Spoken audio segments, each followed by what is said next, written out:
उदयपुर गांव में एक बहुत ही गरीब ब्राह्मण गंगाधर रहा करता था।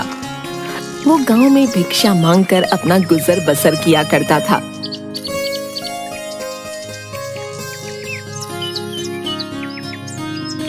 एक दिन वो कुछ बासी रोटियां लेकर अपनी झोपड़ी में आता है। तभी उसकी पत्नी उन बासी रोटियों को देखते ही बोलती है, अरे अरे ये क्या, तुम आज भी ये बासी रोटी लेकर आ गए? अरे अरे, आज मुझे ये बासी रोटी ही खानी पड़ेंगी। आय हाय, पूरा दिन गांव में भिक्षा मांगकर भी ये बासी रोटियां लेकर आए हो तुम। हे भगवान, न जाने वो कौन सा दिन होगा जब तुम भिक्षा में मेरे लिए कुछ अच्छा लेकर आओगे। अरे भाग्यवान, अब चुप हो जाओ। गांव वाले भिक्षा में जो भी मुझे देते हैं वो मैं तुम्हारे लिए ले आता हूँ। भाग्यवान, अब तुम ही बताओ मैं क्या करूँ? अरे चुप करो, तुम जब भी देखो बस यही बोलते हो। आखिर कब तक खाऊं मैं ये बासी रोटियां? देखो, अगर तुम कल सुबह भिक्षा में मेरे लिए कुछ अच्छा नहीं लाए तो अच्छा नहीं होगा। हाँ, बता देती हूँ। बेचारा गंगाधर अपनी पत्नी की ऐसी बातें सुनकर बहुत दुखी हो जाता है।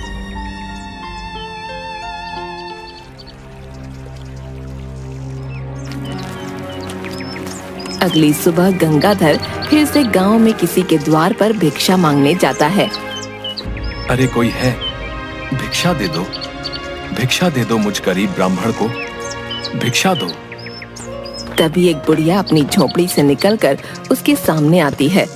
अरे कौन हो तुम? देखने से तो भिक्षु नजर आ रहे हो, लेकिन मैं तुम्हें क्या दे सकती हूँ भला? मेरे घर में तो बस कुछ चावल के दाने ही हैं बेटा, उसमें तो तुम्हारा पेट भी नहीं भरेगा। अरे नहीं नहीं अम्मा, मैं ज्यादा की अपेक्षा तो कभी नहीं करता हूँ। तुम्हारे घर में जो भी थोड़े चावल हैं वही मुझे दे दीजिए, मैं उन्हीं से अपना पेट भर लूंगा। अच्छा ठीक है बेटा, मैं अभी लेकर आती हूँ। चावल के दाने ही चलेंगे। जिसके बाद चावल के दाने लाकर गंगाधर को देती है। बहुत बहुत धन्यवाद अम्मा। अच्छा, अब मैं चलता हूँ। मेरी पत्नी मेरी राह देख रही होगी। आज तो मैं अपनी पत्नी को ये चावल ले जाकर दूंगा। बेचारी बासी रोटी खा खा कर ऊब गई है, आज तो खुश हो जाएगी। गंगाधर इसके बाद अपनी झोपड़ी में जाता है। अरे आ गए तुम, इतनी देर कर दी आज तुमने आने में। मैं कब से तुम्हारी राह देख रही थी। आज भिक्षा में क्या लाए हो? क्या आज भी बासी रोटी उठा लाए हो? अरे अरे भाग्यवान, ये देखो, आज भिक्षा में मैं तुम्हारे लिए चावल के दाने लेकर आया हूँ। आज इन्हें ही पकाकर भोजन बना लो।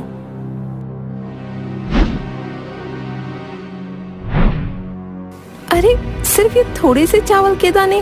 अरे इतने में क्या होगा? तुम्हें तो गांव में भिक्षा भी मांगनी नहीं आती। जो कोई भिक्षा में जो भी देता है उसे ही लेकर आ जाते हो। इस गांव में तुम्हारी तरह और भी भिक्षु हैं, खूब झोली भर भर कर भिक्षा लाते हैं, और एक तुम हो, लेकिन तुम्हें तो कुछ कहना ही बेकार है।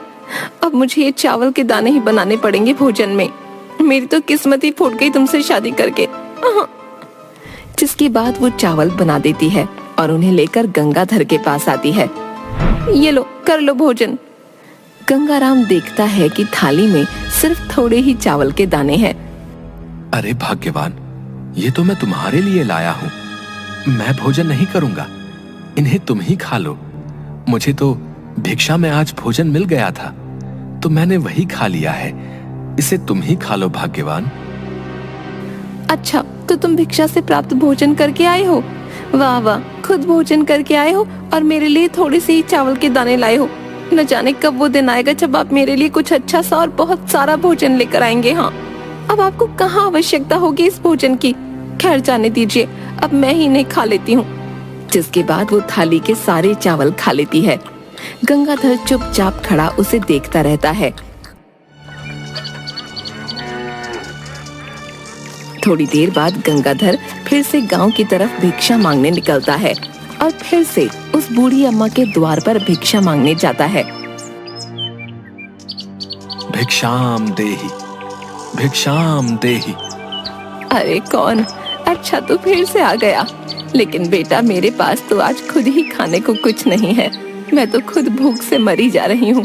मैं तुझे कहाँ से दूंगी बेटा? अरे ये तुम क्या बोल रही हो अम्मा? क्या आपने कुछ भी नहीं खाया है? गंगाधर अपने झोले में देखता है तो उसमें बासी रोटी पड़ी होती हैं। गंगाधर वो बासी रोटियां उस बुढ़िया को दे देता है। अरे अम्मा, मेरे पास तुम्हें देने के लिए और तो कुछ नहीं है सिवाय इस बासी रोटी के। तुम इसे ही खाकर अपनी भूख मिटा लो। अरे हाँ हाँ, क्यों नहीं बेटा, मुझे तो बहुत जोरों की भूख लगी है। हाँ ला दे, यही बासी रोटियां मुझे दे दे। जिसके बाद गंगाधर अम्मा को बासी रोटी दे देता है। बूढ़ी अम्मा बड़े चाव से बासी रोटियां खा लेती है। अरे वाह वाह बेटा, तेरी बासी रोटी खाकर तो मेरी आत्मा को शांति मिल गई। वाकई तू एक नेक दिल इंसान है। आज तूने अपनी बासी रोटी से ही सही लेकिन मेरी भूख मिटा दी बेटा। मैं तुझे कुछ देना चाहती हूँ, तू रुक, मैं अभी आई हूँ। इसके बाद बूढ़ी अम्मा एक छोटा सा संदूक अपने साथ लेकर आती है और उसमें से एक चमकता हुआ मोर पंख गंगाधर को देती हैं। ये ले बेटा, ये जादुई मोर पंख है, मैं तुझे देना चाहती हूँ।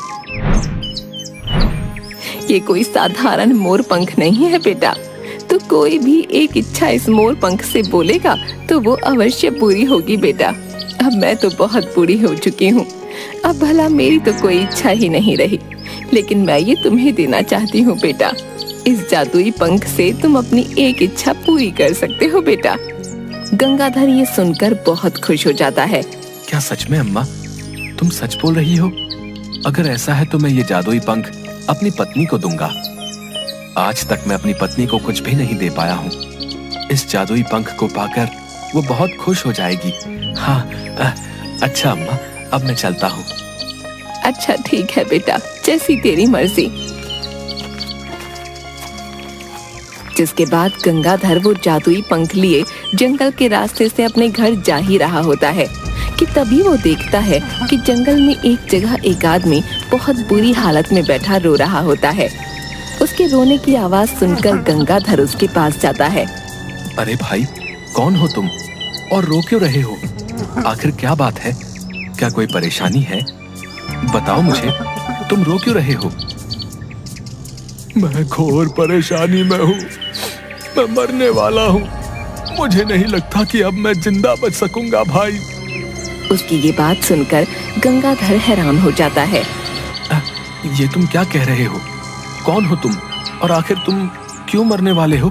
बताओ मुझे, क्या हुआ है तुम्हारे साथ? मैं पड़ोसी राज्य का मंत्री सेवक राम हूँ। कल सुबह मेरे जीवन की आखिरी सुबह होगी। मुझे मृत्यु दंड की सजा सुनाई गई है। मेरा जीवन समाप्त होने को है। अगर मैंने जल्द से जल्द राजा की इच्छा पूरी नहीं की तो वो मुझे मृत्यु दंड दे देंगे। मृत्यु दंड? लेकिन क्यों? क्या इच्छा है राजा की? बताएं मुझे। राजा की पत्नी और हमारी महारानी को एक बीमारी हो गई है। महारानी राजा की प्रिय रानी है और पूरे राज्य में सबसे सुंदर स्त्री भी। लेकिन कुछ दिनों से उन्हें एक ऐसी बीमारी ने घेर लिया है जिसकी वजह से उनके पूरे शरीर पर बहुत ही भद्दे और खराब दिखने वाले निशान हो गए हैं, जिसकी वजह से अब वो बहुत क्रूर नजर आती हैं। दरबार में कई वैद्यों को बुलाया गया लेकिन किसी के भी पास रानी की इस बीमारी का इलाज नहीं मिला, जिसकी वजह से राजा ने मुझे आदेश दिया है कि अगर जल्द से जल्द मैंने उस वैद्य को नहीं ढूंढा जिसके पास रानी की इस बीमारी का इलाज हो तो वो मुझे मृत्यु दंड दे देंगे। अरे अरे, आप चुप हो जाइए। आपकी समस्या का इलाज है मेरे पास।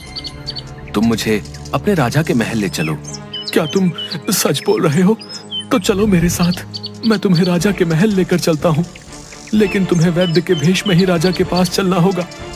अगर राजा को पता चला कि तुम कोई वैद्य नहीं बल्कि एक साधारण भिक्षु हो तो राजा को बिल्कुल भी उचित नहीं लगेगा। इसके बाद गंगाधर एक भिक्षु से वैद्य के वस्त्र धारण कर लेता है और मंत्री सेवक राम के साथ राजा के महल पहुंचता है, जहां राजा का दरबार लगा होता है। महाराज की जय हो। महाराज, मैं महारानी के उपचार के लिए वैद्य जी को ले आया हूँ। महाराज ये देखिए। महाराज, ये बहुत ही प्रसिद्ध वैद्य जी हैं जिन्हें मैं दूसरे राज्य में से अपने साथ लेकर आया हूँ महाराज। राजा ये सुनकर खुश हो जाता है। अरे वाह मंत्री, हम तुमसे यही सुनना चाहते थे। आपका स्वागत है वैद्य जी। अब जल्दी चलिए और हमारी प्रिय रानी की बीमारी को ठीक कर दीजिए। जो आज्ञा महाराज। इसके बाद सभी रानी के पास जाते हैं, जहाँ रानी विश्राम कर रही होती है और कुछ दासियां रानी के पास बैठी सेवा कर रही होती हैं। उठिए हमारी प्रिय रानी, देखिए आपकी बीमारी ठीक करने के लिए दूसरे राज्य से प्रसिद्ध वैद्य जी आए हैं। तभी रानी अपनी आंखें खोलती है। रानी के पूरे चेहरे और हाथ पर बहुत ही अजीब और खराब दिखने वाले भद्दे निशान होते हैं, जिसकी वजह से रानी बहुत डरावनी दिख रही होती है। नहीं नहीं महाराज, मैं किसी को अपना चेहरा नहीं दिखाऊंगी। देखिए तो कितनी कुरूप दिख रही हूँ मैं। नहीं नहीं नहीं, मैं नहीं दिखाऊंगी अपना चेहरा। रानी, तुम मेरी प्रिय रानी हो, ये तुम क्या बोल रही हो?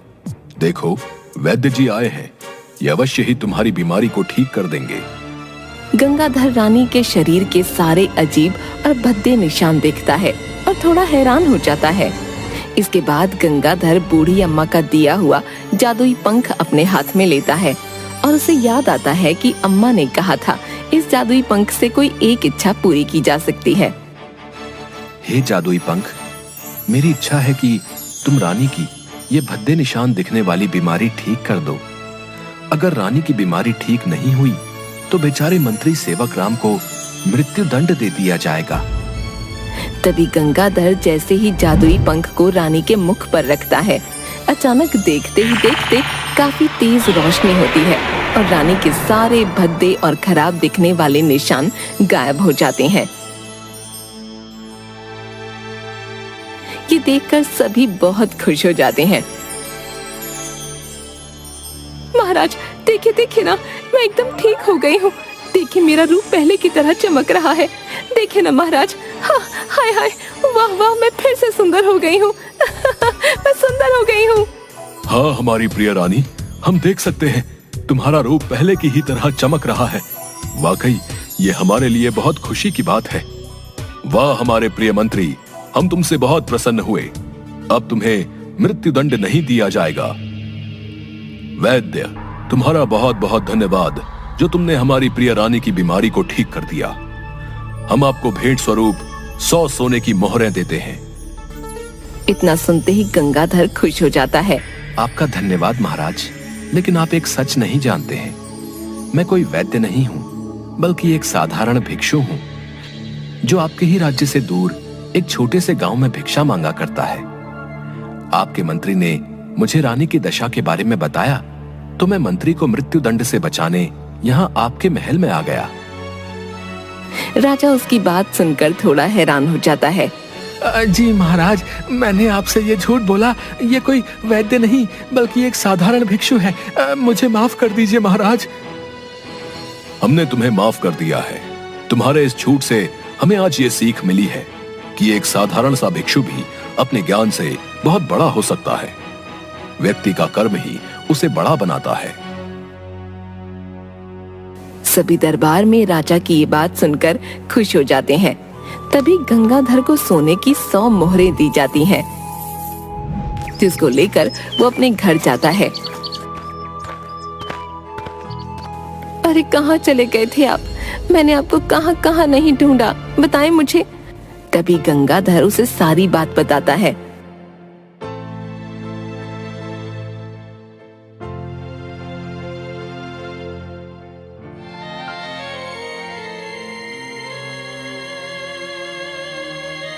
अरे क्या आप सच बोल रहे हैं?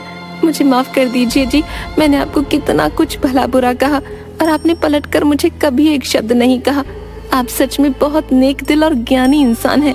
मुझे माफ कर दीजिए। मैंने तुम्हें माफ कर दिया है भाग्यवान। मेरे मन में तुम्हारे लिए कोई बुरी भावना नहीं है। जो हुआ सो हुआ। तुम्हें अपनी गलती का एहसास हो गया, मेरे लिए इतना ही काफी है भाग्यवान। जिसके बाद गंगाधर और उसकी पत्नी हंसी खुशी रहने लगते हैं।